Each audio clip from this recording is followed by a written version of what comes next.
Alhamdulillah, puji-pujian bagi Allah.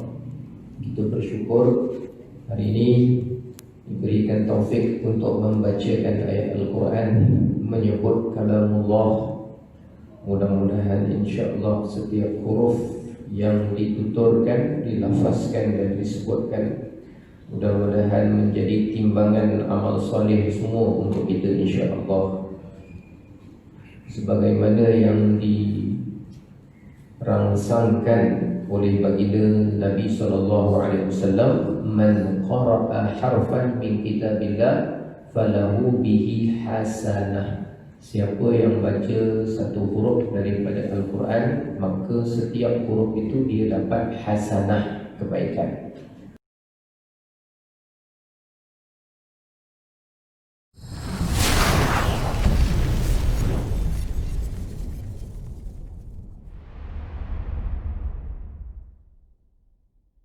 Wal hasanatu, dan kebaikan tersebut bi'ashri amsalihha, akan digandakan 10. Mudah-mudahan setiap 10 satu huruf 10 kebaikan, 10 kebaikan, 10 kebaikan insya-Allah. Hari ini kita kepada surah Al-Isra, muka surat 285.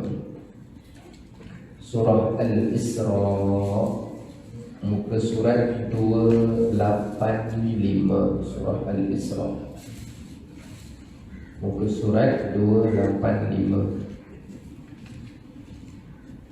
Surah Al-Isra, muka 285.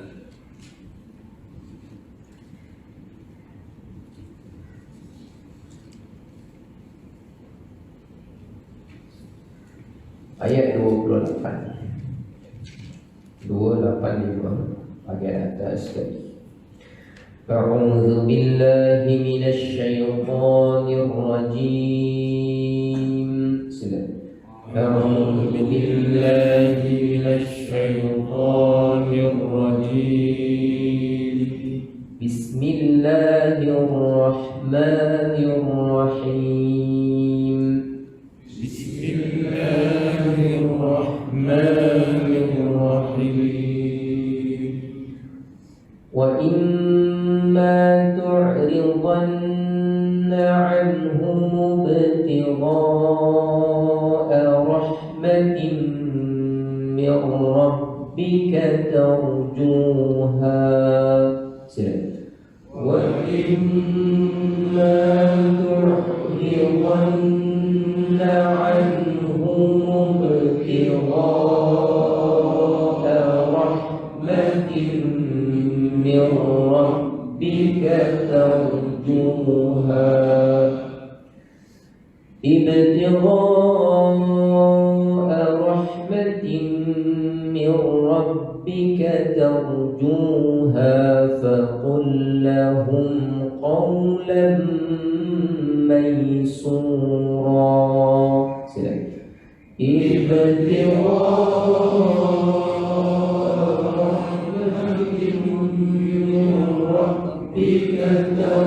tarjuha faqul lahum qawlan maysura.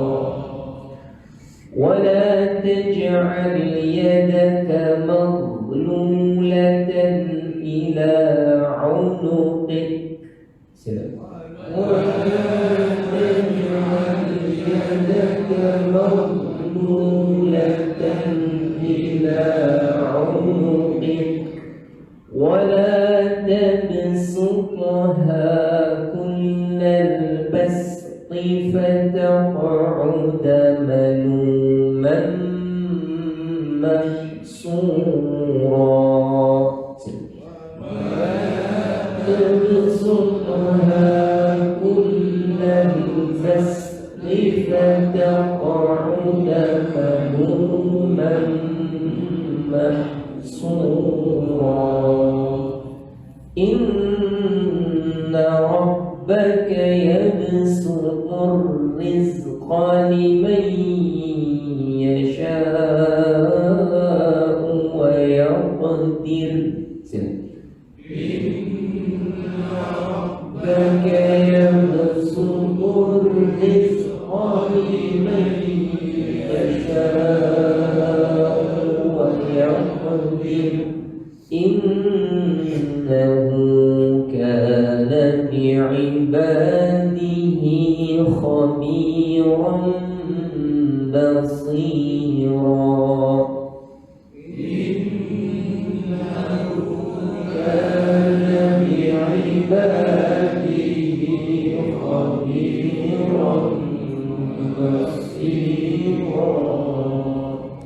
Baik, kita tengok tiga ayat dahulu. Ayat 28 Allah Ta'ala berfirman, wa imma, dan jika tu'ridanna, kamu berpaling, anhum, dari mereka. Dari mereka siapa? Ada ulama mengatakan daripada mak bapak. Sebelum ayatnya ada cerita. Tuan tengok ayat belakang dia, ayat 26 ada cerita tentang Zal Qurba, orang yang ada kaum kerabat dengan kita, ada hubungan kaum kerabat. Yang kedua, wal miskin, ayat 26. Wal miskin maknanya orang miskin. Wa benas sabil, iaitu orang-orang ibnu sabil. Ibnu sabil maknanya orang yang musafir. Jadi ada tiga golongan: orang kaum kerabat, orang miskin, dan juga orang yang musafir. Wala, Allah perintahkan supaya bagi pada mereka, beri sumbangan, tolong mereka. Tiga kelompok: kaum kerabat, orang miskin, orang musafir, putus belanja. Tapi hujung ayat 26 tu diberitahu wala tubadzir tabdzira. Tapi dalam kita memberi itu pun jangan terlalu berlebihan, nanti akibatnya jadi membazir. Jadi masuk ayat 28, kita tengok balik. Wa imma, tapi jika kamu berpaling meninggalkan mereka itu, yang tiga kelompok tadi itu, ibtigha'a rahmatin min rabbika tarjuha, tapi kamu pun juga sebenarnya dalam keadaan mengharapkan rahmat, rezeki daripada Tuhanmu, yang kamu pun sedang mengharap-harap lagi. Maknanya kita disuruh bagi, tapi nak dibagi tak ada pula benda yang nak dibagi. Kita pun sendiri sedang nak mengharap rahmat dari Allah, kita pun tak ada benda nak dibagi. Maka paling kurang dengan tiga kelompok tadi, apa kita kena buat? Faqul lahum qawlan maysura, maka hendaklah kita cakap kepada mereka dengan perkataan yang apa tu? Yang lembut, yang baik. Kalau pun kita tak mampu tolong orang miskin, sekurang-kurangnya cakap dengan cara yang baik. Lalu dalam surah Baqarah ada, jangan kamu hendaklah kamu infak kepada orang susah. Tapi kalau kamu infak, jangan kamu dah bagi duit kemudian diikuti dengan kata-kata yang menyakitkan. Qaulun ma'rufun wa maghfiratun khairun min sadaqatin yatba'uha adza. Perkataan yang baik itu lebih bagus berbanding kamu sedekah tapi kamu keluarkan perkataan yang boleh menyakitkan hati. Orang datang minta sedekah pada kita, engkau ni apalah, dah miskin, pemalas, ni duk mana ni, kau menyakitkan hati. Tapi bagi RM5, bagi tapi perkataan tu menyakitkan. Lebih baik tak bagi tapi cakap benda baik. Tak apa dek, mudah-mudahan cuma hati-hati, jaga diri elok-elok. Ini adik kena tengok juga, adik ni daripada mana ni, takut-takut dia tu diguna oleh orang yang tak bertanggungjawab. Tapi cakap jangan sampai menyakiti orang tersebut. Jadi faqul lahum qawlan maysura, maka katakanlah kepada mereka tadi dengan perkataan yang lembut. Qawlan maysura. Baik tuan-tuan yang dirahmati oleh Allah, wala taj'al, kata-kata yang maysura ni tadi, maysura ni kata-kata yang baik. Dalam satu hadis Nabi SAW, Rasulullah pernah bersabda, al-kalimatu thayyibah sadaqah. Ucapan perkataan yang baik itu dikira sebagai sedekah. Jadi kalau kita ni bercakap baik, mudah-mudahan tuan, Allah berjadilah insya-Allah. Jadi mudah-mudahan benda ini dilancarkan oleh Allah insya-Allah. Itu kan ucapan yang baik. Ucapan yang baik, kata Rasulullah, al-kalimatu thayyibatu sadaqah. Ucapan yang baik juga dikira sebagai sedekah. Jadi kita bercakap yang baik pada orang, ucapan yang baik itu bagus. Antara ucapan yang baik, kalau bahasa Arab, jazakumullahu khairal jazaa. Jazakumullah itu maknanya mudah-mudahan Allah beri balasan yang baik. Ataupun satu lagi ucapan yang Nabi pernah sebut, barakallahu fiik. Barakallahu fiik maknanya semoga Allah memberkati tuan. Itu nama ucapan yang baik. Seterusnya ayat 29, wala taj'al yadaka, jangan kamu jadikan tangan kamu maghlulatan, terbelenggu, terikat dekat leher kamu sini. Jangan kamu jadikan tangan kamu terikat dekat tengkuk kamu. Onok maknanya tengkuk. Orang Arab kalau tangan terikat kat tengkuk maknanya pelokek, bukan sebuah ikat. Macam kita kalau mencuri kita panggil apa? Simpulan bahasa kita, panjang tangan. Kalau tangan panjang, memang tangan dia panjang. Tapi kalau panjang tangan, kamu ni janganlah panjang tangan. Jangan panjang tangan maknanya apa? Jangan bersifat mencurilah, sedang cerita panjang tangan. Itu bahasa kita, bahasa Melayu. Kalau orang Arab dah cakap jangan lokek, janganlah tangan kamu tu kamu ikat kat tengkuk.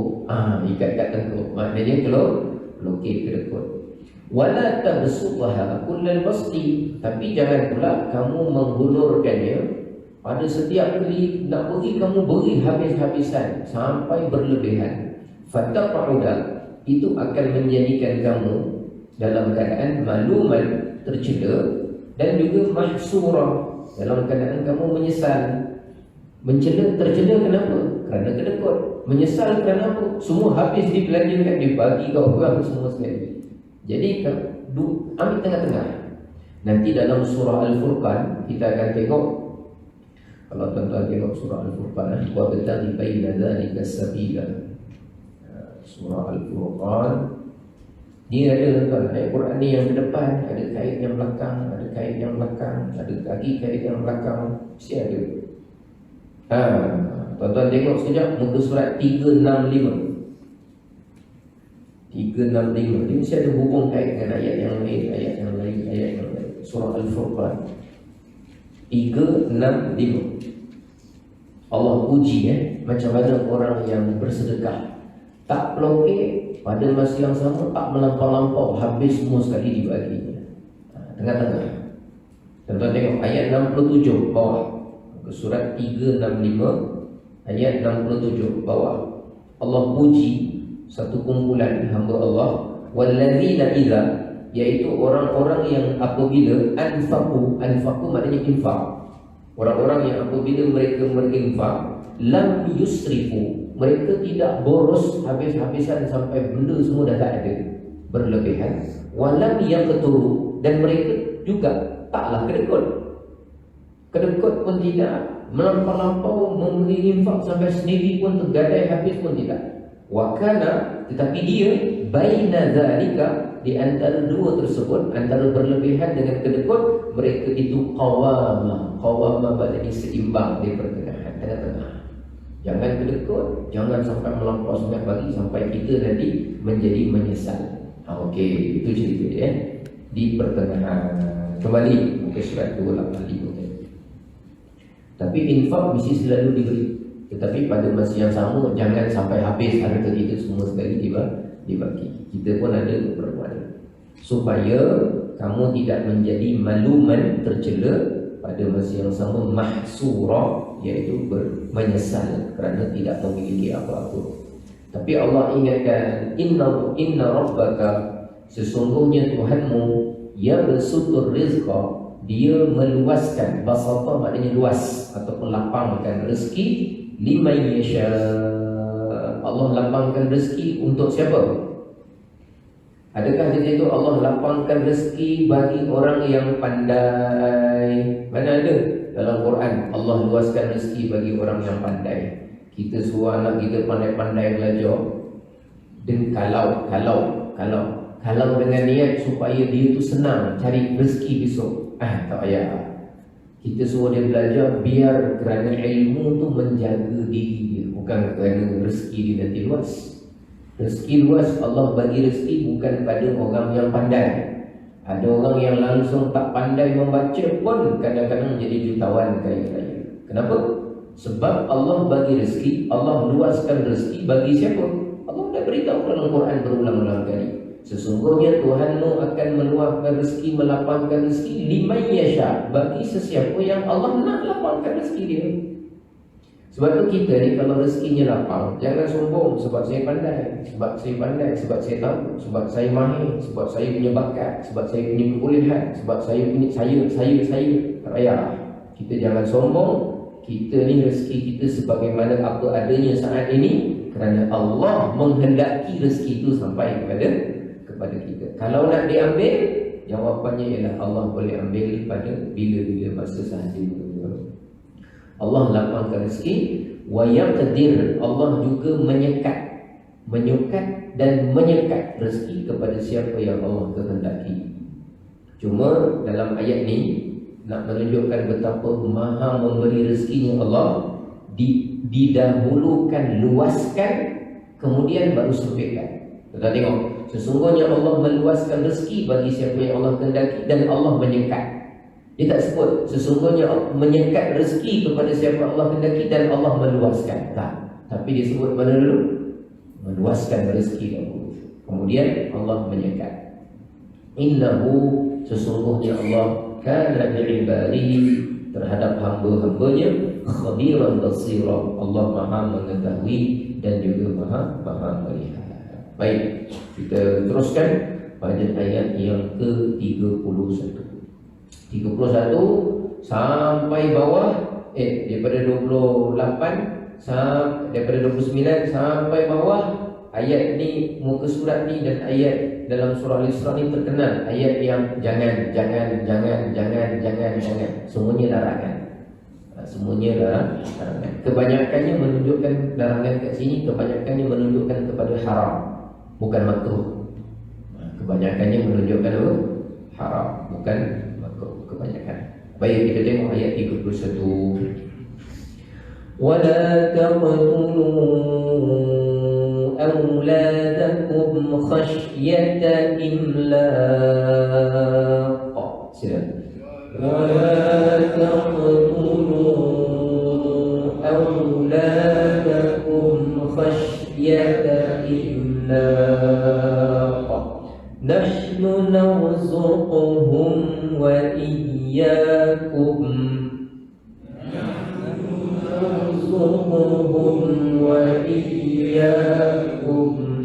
إِنَّ قَتْلَهُمْ كَانَ خِطْأً كَبِيرًا.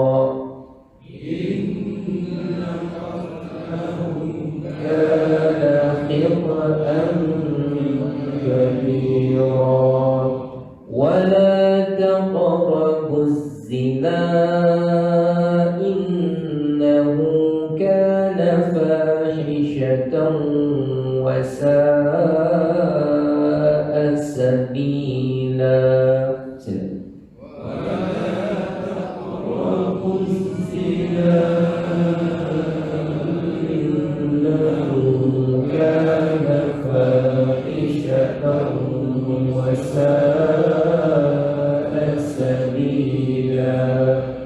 ولا تقتلوا النفس التي حرم الله إلا بالحق. ولا تقتلوا النفس التي حرم الله إلا بالحق. ومن قتل مظلوما فقد جعلنا لوليه سلطانا. ومن قتل مظلوما فقد جعلنا لوليه سلطانا. فقد جعلنا لوليه سلطانا فلا يسرف في القتل. جعلنا لوليه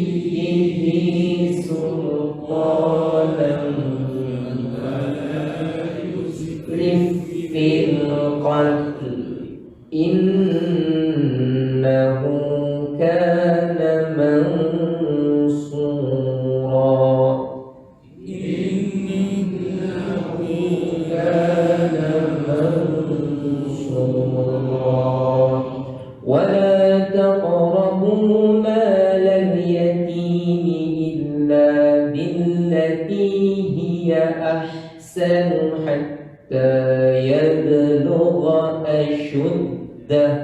Silakan. ولا تقربوا مال اليتيم إلا بالتي هي أحسن حتى يبلغ أشده وأوفوا بالعهد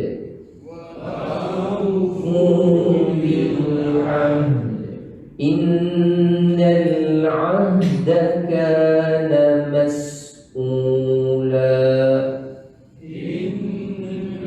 العهد كان مسؤولا. Baik, kita tengok ayat 31. Ayat 31 ni penting tuan-tuan, sebab dia ada hubung kait. Saya sampai-sampai cari balik ni. Surah Al-An'am ayat 151. Baik, tuan-tuan tengok ayat 31 tu. Allah Ta'ala berfirman, apa ayatnya? Wala taqtulu, jangan kamu membunuh anak kamu, auladakum, khasyata imlaq, kerana kamu takut nanti jadi apa?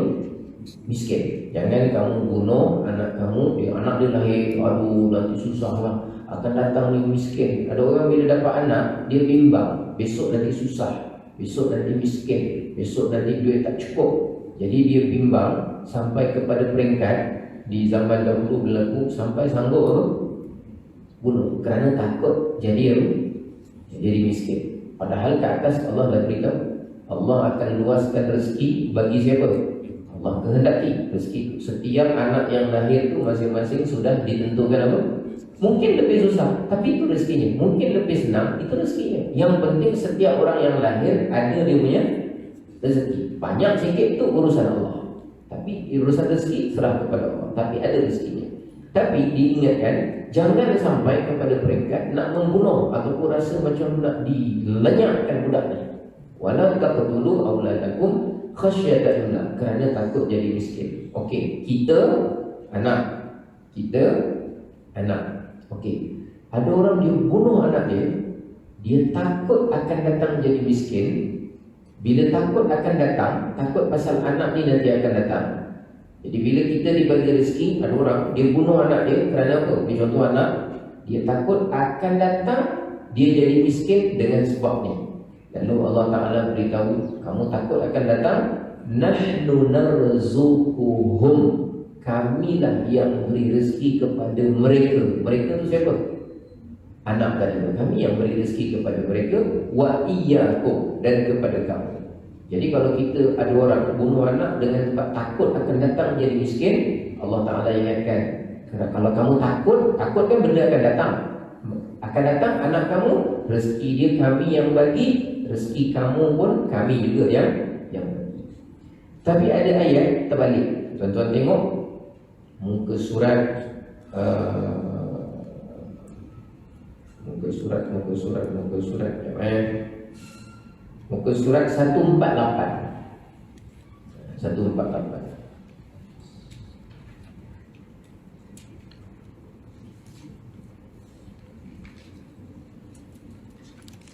Sebab takut jadi miskin dengan setelah jadi miskin ni ada dua benda berbeza.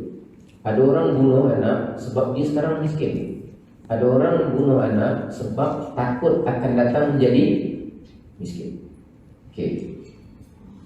Tuan-tuan tengok ayat muka surat 148, 4 baris dari bawah.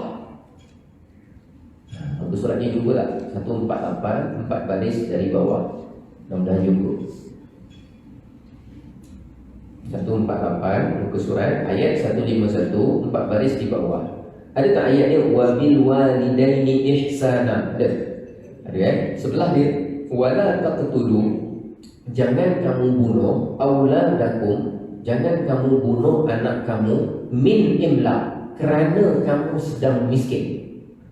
Tadi khasyata imlaq, takut akan datang jadi miskin. Jadi orang yang bunuh anak ni kadang-kadang kerana dia memang miskin, dah tak ada duit. Jadi anak lahir dibunuh sebab dia miskin. Allah Ta'ala kata, jangan bunuh kerana kamu ni sedang miskin. Nahnu narzuqukum, sebab kami beri rezeki kepada kamu, wa iyahum, dan kepada mereka. Tapi ayat yang tadi kita baca, kami yang beri rezeki kepada mereka dan kepada kamu. Dia terbalik. Kalau tuan tengok berarti, tengok ayat ni dengan ayat yang tadi. Kalau miskin, kita. Jadi soalan macam ni, kamu miskin kan? Ada apa anak? Nak bunuh? Jangan bunuh. Jangan bunuh. Allah Ta'ala kata jangan bunuh. Sebab, tapi saya miskin Ustaz, saya miskin. Allah beri rezeki kepada kamu dan Allah juga bagi rezeki pada anak kamu. Tapi kalau ada orang bunuh, kerana bunuh, dia tak miskin, tapi dia takut akan datang menjadi miskin. Akan datang Allah yang bagi rezeki pada mereka dan Allah juga yang bagi rezeki kepada kamu.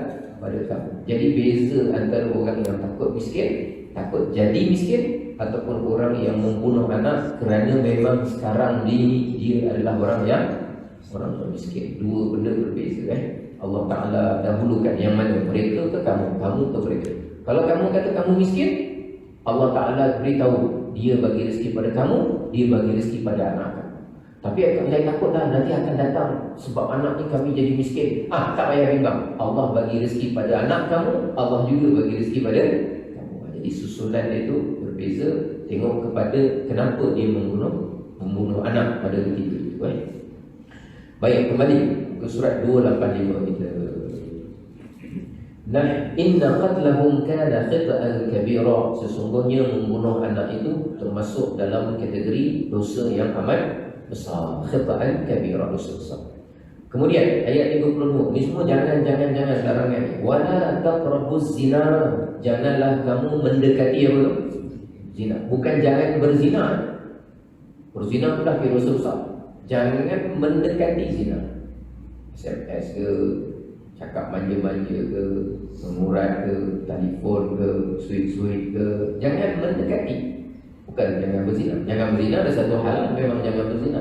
Tapi dalam Quran, jangan kamu mendekati zina. Innahu, sesungguhnya perbuatan zina itu kana fahishatan, dia adalah perbuatan yang fahisyah, keji, wasa'a sabila, seburuk-buruk jalan kehidupan. Itulah namanya perbuatan zina.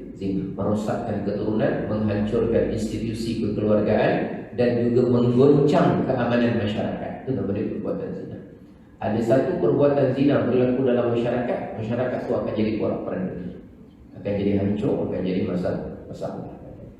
Kita ni banyak masalah institusi keluarga, masyarakat, sebab pintu-pintu untuk melakukan perbuatan zina itu belum ditutup dengan baik. Pintu-pintu jalan untuk melakukan zina.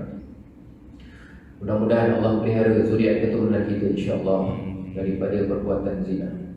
Dulu antara doa mak saya untuk anak-anak dia, ya Allah peliharalah akhlak anak-anakku, dan juga dia cakap dalam doa dia, peliharalah kemaluan mereka ya Allah.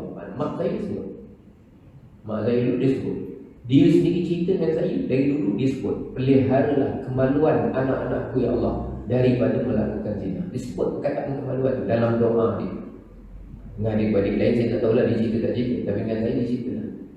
Dia cakap, mak saya, ibu biasa doa apa untuk anak-anak? Dia cakap, daripada jauh dia akan doa. Sebab dia tak tahu anak lelaki ni belajar jauh-jauh, jalan jauh-jauh, pergi jauh-jauh. Macam mana dia nak kontrol? Semua dah remaja, dah muda, masing-masing ada dipengaruhi oleh apa yang ada di keliling mereka, kita tak tahu. Tapi doa seorang ibu juga. Ni kaum wanita, ibu-ibu doa untuk anak kita. Sebut je. Sebut dengan Allah. Sebut. Tapi jangan tulis kat Facebook, pening orang. Tulis kat Facebook. Buat apa? Doa untuk kita baca. Sebagai luahan perasaan nurani seorang ibu tu, supaya Allah pelihara mereka daripada perbuatan zina. Na'udzubillah min dzalik. Baik, kemudian wala taqtulun nafsal lati harramallahu illa bil haqq. Jangan kamu membunuh jiwa yang mana Allah haramkan kamu melakukannya. Haram membunuh illa bil haqq, kecuali dengan kebenaran. Jadi bunuh dengan kebenaran tu antaranya yang boleh apa? Masa jihad fisabilillah boleh bunuh. Ketika mana seseorang itu dihukumkan qisas, kena balas bunuh, orang yang diberikan tauliah untuk Mahjong tu dia bolehlah membunuh Muslim yang lain kerana dia ada tauhid, ada kebenaran untuk melakukan perkara tersebut. Wa man qutila mazluman, sesiapa yang terbunuh secara zalim, faqad ja'alna li waliyhi sultanan, maka kami jadikan bagi warisnya, walinya, penjaganya, sultanan, satu kuasa. Kuasa maknanya nak menuntut balik, tapi tuntut bukan lakukan sendiri, melalui namanya hakim ataupun qadi. Fala yusrif fil qatl, maka janganlah waris itu berlebih-lebihan dalam pembunuhan. Tak boleh juga dibunuh sendiri. Innahu kana mansura, sesungguhnya dia adalah termasuk di kalangan orang yang diberikan pertolongan. Kalau bunuh sang bunuh, balasnya bunuh, namanya hukum qisas. Qisas ni bukan bunuh saja, tapi balas. Bunuh, balas bunuh. Tapi nanti kalau ada orang tu dia tak bunuh, tapi dia kerat telinga orang, gaduh-gaduh dia geram, ambil pisau, dia kerat telinga orang, kerat telinga orang. Kalau kerat telinga, qisasnya apa? Balas kerat balik. Sudah. Dia ada nilai, tuan. Bab jenayah saya pun tak ingat, tapi ada nilai dia. Satu telinga berapa ekor kambing, berapa ekor lembu, berapa ekor unta, dia ada nilai berapa. Kalau satu nyawa dibunuh, kemudian si pembunuh ni nak dihukum, keluarga dia memaafkan dia. Bila keluarga kata tak apalah, jangan dibalas bunuh. Bila keluarga memaafkan, automatik pindah hukum dia yang kedua, iaitu dia yang membunuh ni kena membayar diat 100 ekor unta. Apa itu lah. Kalau dia banyak duit, dia kena bayar. Berapa nilai 1 ekor unta? Kalau 1 ekor unta katalah 15,000, kalilah 100. Bayar pada siapa? Bayar kepada ahli waris. Kalau tak mampu, dia kena bekerja, duit dia bagi, bayar sikit-sikit, bagi bayar. Mahkamah tetapkan. Kecuali kalau dah kena diat pun, keluarga waris tu kata dia maafkan yang kali kedua, barulah tak bayar. Kalau dia maafkan yang kali pertama, tetap kena bayar diat. Itu kalau bunuh. Kalau kerat potong sini, dia ada nilai ni. Sini ada berapa, sini ada berapa, sini ada berapa.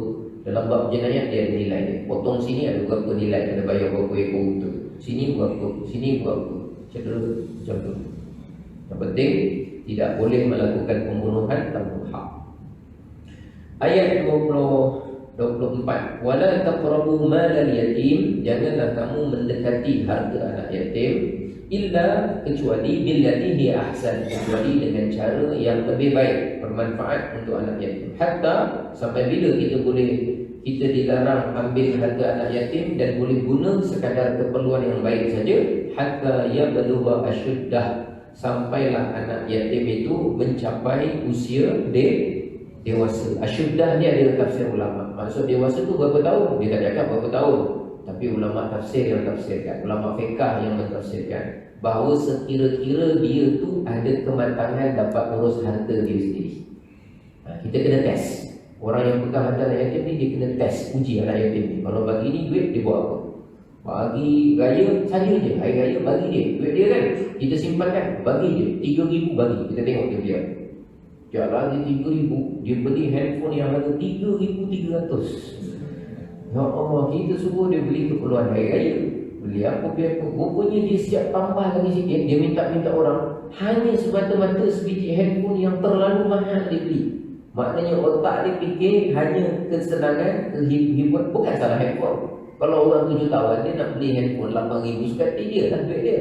Tapi untuk orang yang yatim, yang duit belum cukup ada, tapi memilih untuk beli satu barang semata-mata dengan habis-habisan, ada sesuatu perkara yang masalah dalam pemikiran dan hati dia dalam membelanjakan duit. Belum matang dengan mana keperluan dan keutamaan. Masa ni duit dia jangan bagi, kena tahan, jangan bagi. Tapi umur dia dah 18 ke 81 ke tak kira. Tapi kita kena test dulu. Nanti dah ada test, uji lagi, nasihat lagi, uji lagi. Kalau dia dah boleh mengurus sendiri, barulah kita boleh serahkan duit anak yatim. Wa aufu bil ahdi, dan hendaklah menepati janji. Innal ahda kana mas'ula, sesungguhnya perjanjian itu adalah sesuatu yang akan dipertanggungjawabkan pada hari akhirat. Maknanya akan ditanya. Kita berjanji dengan Allah ataupun berjanji dengan manusia, tunaikanlah perjanjian. Baik tuan-tuan, kita tengok ayat 35 dan seterusnya insya-Allah. Wa awful kaila idza kiltum wazinu bil qistasil mustaqim. Silakan. Wa awful kaila idza kiltum wazinu bil qistasil mustaqim. Dzalika khairun wa ahsanu ta'wila. Dzalika khairun wa ahsanu ta'wila. Wa la taqfu ma laysa laka bihi 'ilm. Silakan. Wa la taqfu ma laysa laka bihi 'ilm. Inna as-sam'a wal basara wal fu'ada kullu ulaika kana 'anhu mas'ula. Inna as-sam'a wal basara wal fu'ada kullu ulaika kana 'anhu mas'ula. Baik. Wa auful kail, hendaklah kamu penuhkan, cukupkan, sempurnakan, cukupkan. Kail, timbangan, sukatan. Kalau mizan baru timbangan, sukatan cukupkan. Maknanya kalau kita ukur orang, kita cakap kita jual harga ni barang gula ni 2 kilo RM10. Bila kita dah dapat duit RM10 tu cerita nak dapat RM10, maka cukupkan sukatan tu betul-betul 2 kilo. Kalau 2 liter lah. Kalau 2, tengok sukatan berapa tepung tu berapa banyak. Kalau cakap satu tong betul-betul. Jangan cakap 1 tong tapi sukatan di dalam buka tiba-tiba tinggal setengah je. Tinggal setengah. Sukatan tu penting. Berapa banyak ya? Idza kiltum wazinu, dan timbanglah juga dengan timbangan yang benar, yang mustaqim. Qistas maknanya timbangan. Jadi sukatan mesti betul, timbangan pun mesti betul. Zalika khairun, itu adalah benda yang lebih baik bagi kamu. Wa ahsanu ta'wila, dan itu adalah sebaik-baik keakibat. Akibat maknanya kesan daripada apa yang kita lakukan. Timbangan yang baik, sukatan yang jujur. Orang yang tidak jujur dengan sukatan atau timbangan tipu. Maknanya letak, dulu kan letak batu sini 2 kilo letak gitu kan. Tapi tipu dengan batu. Tulis nampak 2 kilo, rupanya kurang daripada itu.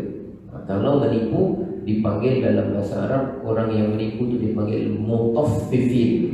Dipanggil dengan apa? Mutaffifin. Tuan-tuan tengok ke surat sekejap 587. 587. Orang yang menipu sukatan sawit. Kadang sawit tipu, letak basah, tambah air lah, tambah apa lah. Sawit tipu, pasir tipu, batu goreng. Tahu batu goreng? Untuk saya tu bapak saya kerja di JKR, istilah dia batu goreng. Masak batu-batu hitam, batu goreng tipu, minyak tar tipu, semua tipu kerja dia. Kalau racun tipu. Cakap berapa racun? Dah, tuan, dah selesai 5 tong. Padahal bukan 5 tong, 4,5 tong. Tipu juga. Tipu kerja. Baik, tuan-tuan tengok muka surat 587. Orang yang menipu dalam timbangan dan sukatan, punca dia apa? Kerana tidak meyakini adanya keadilan akhirat. Tengok, wailul lil mutaffifin. Celaka, confirm celaka bagi orang yang menipu dalam timbangan dan sukatan. Siapa dia? Alladzina idza qalu 'alan nas, dia kalau terima sukatan daripada orang, kalau dia yang disukat, dia yang ditimbang, dia yang nak dapatkan barang, yastawfun, dia nak betul-betul tepat. Kalau 5 tong aku nak 5 tong, tak ada 4.999 no. Bila dia dapat. Wa idza kaluhum, tapi kalau dia pula timbangkan orang ataupun dia sukatkan orang, yukhsirun, maka dia akan apa? Dia akan kurangkan timbangan tersebut. Ini namanya perangai mutaffifin. Timbang apa saja, bukan mesti niat tu. Tuan-tuan cakap apa saja urusan. Ala yadhunnu, apakah mereka tidak merasa bahawa mereka itu mab'utsun, akan dibangkitkan nanti pada hari kiamat, liyaumin azim, pada hari yang amat besar. Jadi apakah mereka tak yakin adanya hari akhirat, nanti datang namanya pembalasan daripada Allah Subhanahu wa taala. Baik tuan-tuan, kembali kepada buku surat 285. Ini semua ada. Hari ini kita kaitkan dengan ayat-ayat yang lain. Ayat 36, wala taqfu ma laysa laka bihi ilm. Jangan kamu ikut sesuatu yang kamu tak ada ilmu tentangnya. Kamu tak tahu benda tu, cerita tu betul atau tak betul. Jangan sibuk, jangan ikut. Kamu dapat SMS, dapat WhatsApp, benda tak tentu sahih tak sahih, jangan kamu terikut dengan benda tu. Sebab diingatkan, innas sam'a, sebab pendengaran kita, wal basara, penglihatan kita, wal fuad, dan hati kita, kullu ulaika, semua anggota-anggota tersebut, kana anhu mas'ula, semuanya nanti akan ditanya pada hari akhirat. Kenapa kamu percaya? Kenapa kamu sampaikan? Anggota kita ni dalam terikut dengan sesuatu, terikut dengan benda yang kita tak cukup tahu, terikut kerana percaya ke, terikut kerana buat ke, punca dia first kali sebab kita dengar berita tu sampai. Sebab tu dia kata dalam banyak-banyak yang dihisab, yang disebut dulu sam'a, sesungguhnya pendengaran, penglihatan dan hati kita. Sebab yang mula-mula mempengaruhi kita tu melalui apa? Pendengaran. Benda yang masuk kita boleh percaya, benda yang kita dengar kita cepat nak percaya dan mengiyakan. Jangan. Besok pendengaran kita, penglihatan kita, hati kita, semuanya akan dipersoalkan, ditanya pada hari akhirat. Baik, kita selesaikan lagi dua ayat 37 dan ayat 38. Allah Ta'ala berfirman, وَلَا تَمْشِ فِي الْأَرْضِ مَرَحًا. Silakan. وَلَا تَمْشِ فِي الْأَرْضِ مَرَحًا إِنَّكَ لَن تَخْرِقَ الْأَرْضَ وَلَن تَبْلُغَ الْجِبَالَ طُولًا. Silakan. إِنَّكَ لَن تخرق الأرض ولن تبلغ الجبال طولا كل ذلك كان سيئه عند ربك مكروها. ذلك كان سيئه عند ربك مكروها ولا تمشي في الأرض مرحا. Ayat ni memang banyak betul lah kaitan ke surat ni. Ada lagi. Saya si teringat ayat-ayat ke depan tuan-tuan. Tuan-tuan tengok ada satu surah, nama dia surah Luqman. Satu surah, nama dia surah Luqman. Surah Luqman ni surah Luqman yang ada ni, surah Luqman. Tuan-tuan tengok muka surat 414. Tengok dulu belakang sikit, insyaAllah tempat pengajaran yang banyak.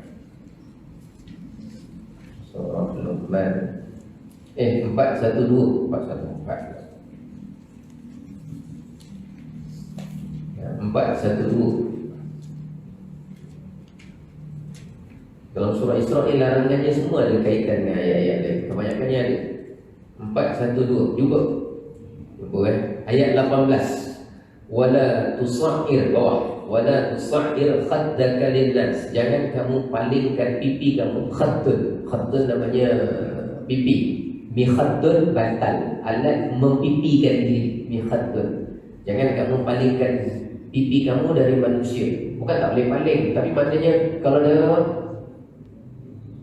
itu isyarat kepada namanya sikap sombong. Wala tamshi fil ardi maraha. Jangan kamu jalan atas muka bumi ini dengan perasaan apa?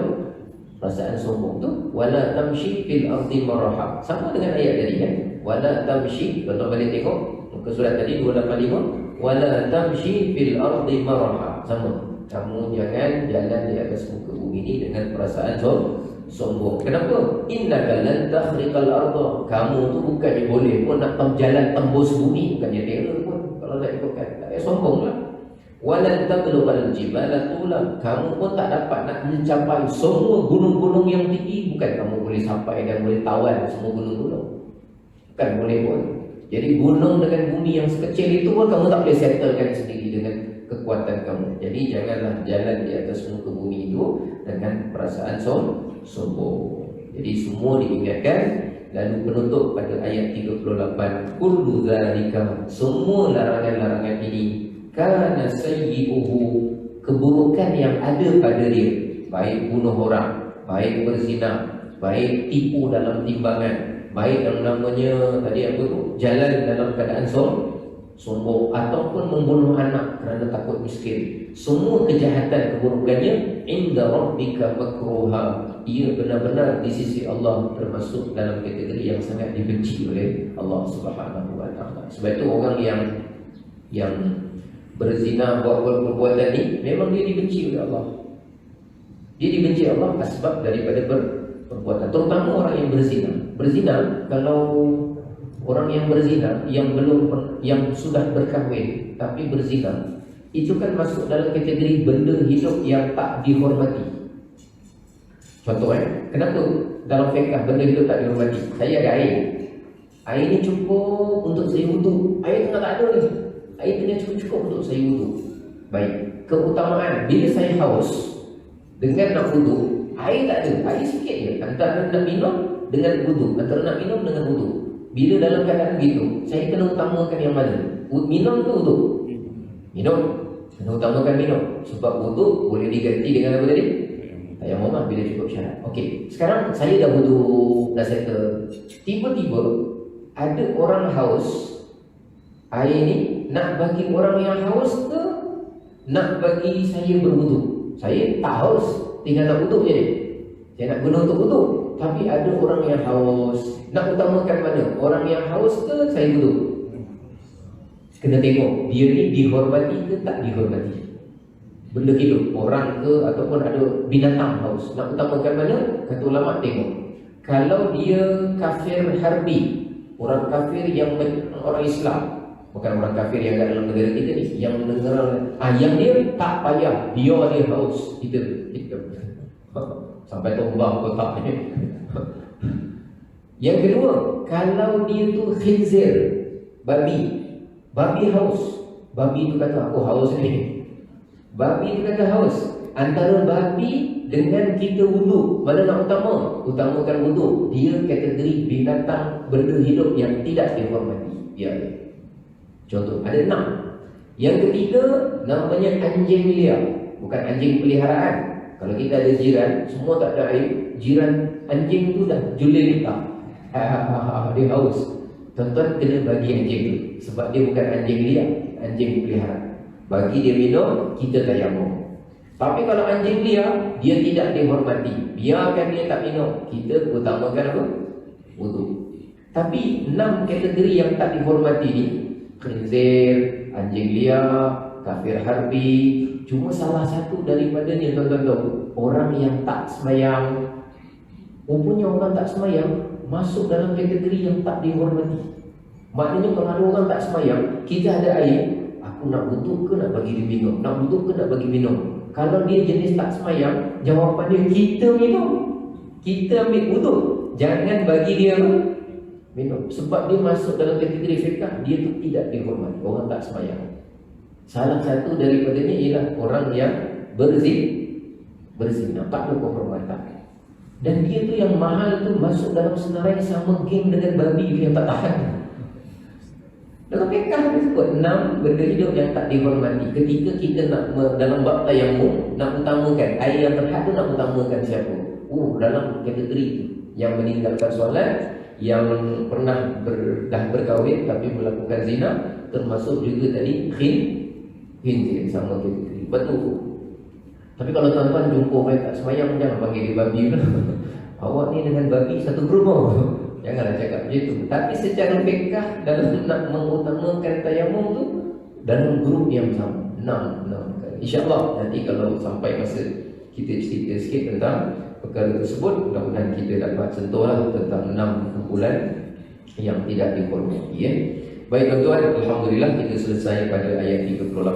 Mudah-mudahan Allah berkati bacaan kita, ilmu bertambah, dipermudahkan kita beramal dengannya, dan mudah-mudahan kita mendapat rahmat dan keberkatan dari Allah. Kita sudahi pertemuan dan bacaan kita ini dengan membaca Sadaqallahul Azim.